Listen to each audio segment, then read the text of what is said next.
پوښتنه دې نه کوه. مړه بھايجان ته مې پلور نه څه پوښتنې کوې یو خو یې تو پوښتنې نه ختمېږي. مړه ابوبکر هېر ده پوښتنه ده وکړي. څه پوښتنه ده بچو؟ پلوره پوښتنه مې دا دې نه کوله که نه چې زه په کوم صنف کې پیدا یم په کوم صنف یم. اوس دا وکړه که نه دا یې دې پوښتنه ده. مړه ابوبکر بچو کړې دی وي پوښتنه کړې دی وي. یو خو ته هر ټایم دې په خبرې کې ویلې څه وخولې. اوس امینه بچو تو پیدایش دغه ده چې ته 10/10/2010 کې پیدا شوی. ها پلاره 10/10/2010 کې. اچھا شا دې خبرې څه ضرورت و؟ تو ته مې نه دي ویلي. پلور نه یې پوښتنه کړې ملای. مړه بس غلی شوی او نه طریقه پیدایش څه زړه ته دې راغله. بس پلوره هسې مې په دماغو کې یوه خبره ګډېدله. دماغو کې کبوسو کې یو خو روزانه تو څه سره شاخ وای ابینا څه خبره ده په دماغو کې ګډېدله.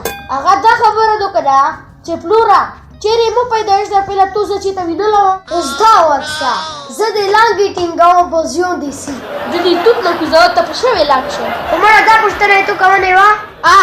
نو دا خبره یې تو کولی وه. اوس صحیح دې ته یې که نه ابوبکر ابوطله ته مو دې پیدایش ته پهله چېرته وینلی. اوس دې خبرې جواب راکړه که نه پلوره چې زه کله پیدا شوه بیا تو زه څرنګه وپېژندله چې دا یې موږ واحد امین ده. په دنیا کې یو سمپل یې سمپل ځکه یې وپېژندلې نمونې. امینه بچی د ابوبکر غول خوري غول ته مو ځکه وپېژندلې که نه چې تو په تندي لیکلي وو که نه چې ته یې موږ واحد امین ده. شا پلوره زه خو دې سوال ډېر کنفیوز کړه وه کنفیوز کړه. خو شکل دې کنفیوز سړي غوندې ده. کنفیوز ته ته کمپوز یای کنفوز بچیا یہ کمپوز کنفیوز بچوي ډېر غلط ویل. امینه بچی ډېر زون ما کنفیوز کوه.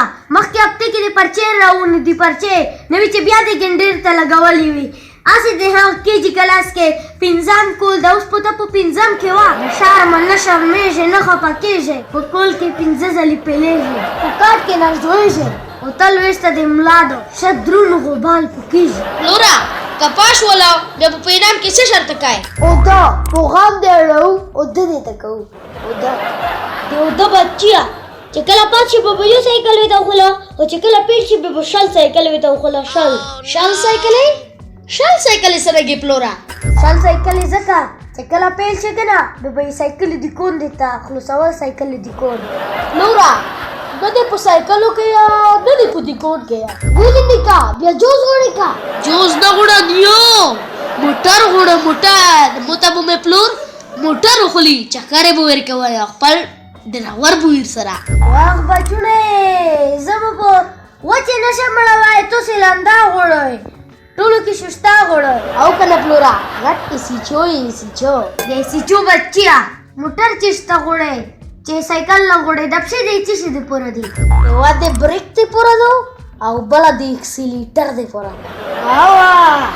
لای بچی ته خوړې ورکوي لای بچی ته ابوبکر دا اوس مو ته خوړې ورکوي موټر خو دې خود نه راوینال په سایکل به ګرځې په سایکل. نه مړه پلوره پرون د بخرام په سایکل روان وه خبر یې سر سره وشل. نه بچو څه شوي دې سره ابوبکر اوس په بیا دې درویغو برای خلاصوي درویغو برای. نه مړه پلوره نه یې درویغه ټرسټ می.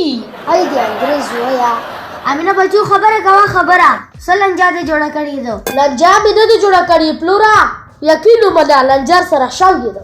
څرنګې موږ دې ته میندلي یو. پرون د بخرام په سایکل روان وه پلوره یوه کاس ته ودروله په روډ کې بچای لکه خلوصه دې کړه برای. ابوبکر مړه غله شه دا خبرې ته پرېږده. ښه امینه بچی چې ته په روډ باندې روان چې کاس ودرې به بیا څه وشول؟ پلوره غیر پسې چوکیر وایسته د خېټه دې ربژا نه کړه؟ نه نه دې ورغې کړې ته به صحیح خوښ وه که نه؟ نو امینه بچی بیا څه وشول؟ په خدای یقین وکړه پلوره د چوکي په زور یې پیسې نه وکوژلې ورسره موبایل یې خر نه وکوژه. نو بچی تو سره خو هره ریس ته موچا وي. شک کوری چې پلوره چې ته موچا ورکوژل یې نه ده که دې ته موچا به خل وړوه پکې د کمقل بچیه بوتله چې تو سره ته موچا وه به بیا تو نه یې پیسې او موبایل څرنګې ووړه ابوبکر بچی هرڅه چې په اربون دي هرڅه. No.